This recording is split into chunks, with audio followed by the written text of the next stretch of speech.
As of right now, this marks the second update in a row that Mojang has added mob corpses as placeable blocks. And oh boy, is this update a good one, because not only are the new copper golems great for decoration, but they also act as unpaid labor. And believe me, I have plenty of ideas for that.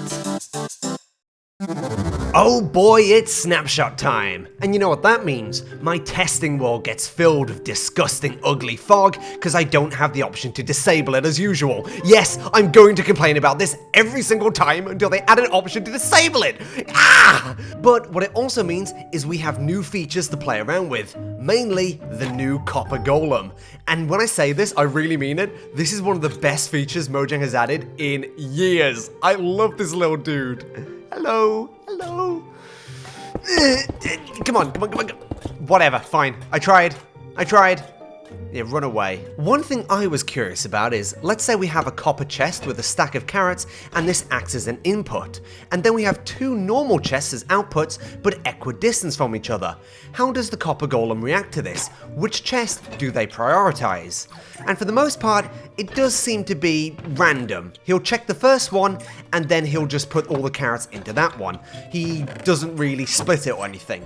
So I've just reset the experiment, but this time the chest on the left has carrots already in it in the bottom left, and over here we're instead going to put a filter of steak in the bottom right.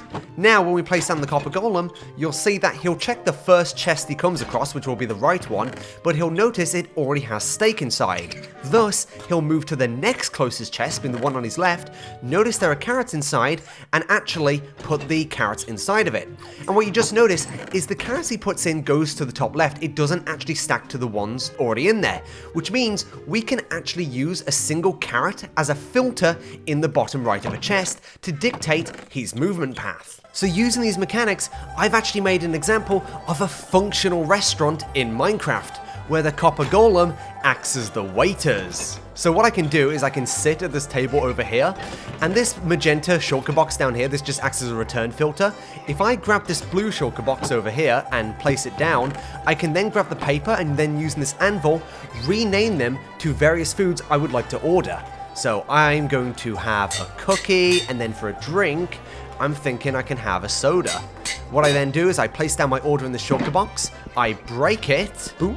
I then place it in this copper chest, and then the copper golem will take my order. So here he comes. He's just going to take that out of the copper chest. There he goes. He's going to try and put it on this one because he's stupid. No, nobody. That goes to the kitchen. No, that's the other table. You've already taken their order. They're enjoying their meal. Okay, then he finally takes it to the kitchen. The kitchen will process my order. It'll fill a shulker box back up with the foods I've ordered. Look, I admit, the service is not the best here. I would not give it a good review. Yes, no more drinks, please. Thank you. Is he finally doing it? Is he finally delivering my order? Congratulations, buddy, you did it. So now you can see we have a shulker box, and it has a cookie and a soda, just like I ordered. A while ago, I made a working slot machine in Minecraft using armor stands, and I thought, you know what would be funny? Let's place down a copper golem and then have a copper chest with all of his life savings. He'll then be forced to take these diamond blocks and put them in this slot machine, in this chest over here, which acts as the input. He will then walk on this pressure plate, which will then activate the machine, meaning he's forced to take his winnings and put them back in the slot machine. Oh, is he gonna win? I'm rooting for you, little buddy. Oh, so close. So close, little guy. Maybe next time. Do you want to play again? Oh, he does. He does want to play again. Okay, so this next one's pretty interesting. What I have here is a functional and working banking system within Minecraft, with the new copper golems acting as little bank tellers. So over on the right, we have a section for bank withdrawals. On the section on the left, we have a section for bank deposits. And I've actually already made myself a bank account just to demonstrate for this video. So let's say I want to deposit 32 diamonds into my bank account. What I do is in this copper chest, we place 32 diamonds I want to deposit, as well as the bank account I want to deposit into. So for example, Gerg. Then this copper golem will check this copper chest, he'll take out my diamonds, and then he'll place it in the correct chest at the back. The cool thing about putting the username as well is anyone can deposit diamonds into your account if you're offline. If I actually pop myself into creative mode and check behind the scenes, you can see this is all the redstone involved. And because I'm the only bank account on the system, I'm slot number 1. And you can see that all my 32 diamonds are just about going into my account right now. Very interesting.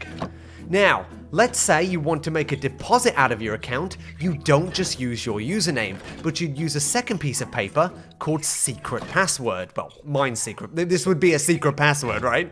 So only you would know this, meaning only you can take your diamonds out of your account. Okay, so now let's head over to the withdrawal section and try to make a, well, withdrawal. So if I go to this copper chest and I place in my secret password, just that, the copper golem will take this and he will then insert it into the system for us.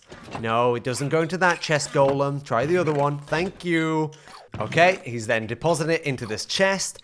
I can then access all my 32 diamonds out of my account again. Thank you and good day, sir. And then I can head off and buy stuff in the glorious ecosystem known as capitalism. Woo! One neat mechanic with the copper golem I don't think I've seen anyone really experiment or talk about yet is the fact that you can actually make custom patrol routes. Because he will check any copper chest within his radius, what you can actually do is just place down a bunch of copper chests, and what he will do is then follow them point to point in a sort of patrol route. So he just accessed this one, then he'll access this one. Now this one's closer, so then he'll go to this one, and then this one's closer still, so he'll access this one. A way I tried to utilize this is by trying to make like one of those circus high wire walkers. So we have 2 copper chests up the top, and then we have this daring daredevil walking the chain wire. My God, is he gonna fall? Ah! Ooh! Ah! Stupid. A more interesting use for this patrol route though is, let's say you have a dog, you can have a copper golem and then use the new lead mechanics, lead them together. You place down a bunch of chests, right? And then what you practically have is a dog walker. Look, he's taking the dog for a walk. Whee! Although he doesn't seem very happy about it. No! No, I don't want to walk! Maybe a more practical idea you can use this patrol route for is if you place down a copper golem, you have chests in a sort of square space, and then you place down an iron golem and lead them together, you can sort of have a roaming security patrol. In reality, this just looks like he's taking his big brother for a walk. Come on, big bro, we're going over here now. Okay. So we'll put the creeper in the boat like this. We'll then attach it to this high wire walker over here. We will then just casually drop the creeper off the side. And, oh, wow. Look at that. You could totally make like a game out of this. Hang on, hang on. You have to like walk past the creeper. Like, oh, you could totally do so many things with this. Oh, wow. Oh, that's great. I'm sure by now you guys have seen memes like this where it's torturing the copper golem. He takes an item out the copper chest, has to climb up a hill to place it in a normal chest, only for his work to be hoppered all the way back down, making him suffer in an endless loop. But you know what? This is amateurish. Like really, this is the best you guys could come up with? I'm Gerg, torturer of mobs, and I have something far more cruel. Ladies and gentlemen, I would like to introduce you all to Minecraft's first 100% functional sweatshop, built entirely within vanilla and using the labor of copper golems. This copper golem, he's taking leather from this chest, he places it in this chest over here. The system then will start auto-crafting leather boots. As we can see right here, one have just been made. He'll eventually take those leather boots and then he'll place it in this output chest over here. Ah, look at them working, making shoes. Hey, you, get back to work. Ah, you made those boots very quickly, 30 seconds. Yet, if it takes you 30 seconds to make boots, how come you've only made a handful since morning? This pile is very small. Ah, I don't appreciate slackers. If you couldn't tell by now, I highly rate this new feature. 10 out of 10, Mojang. You really pulled it out the bag this time.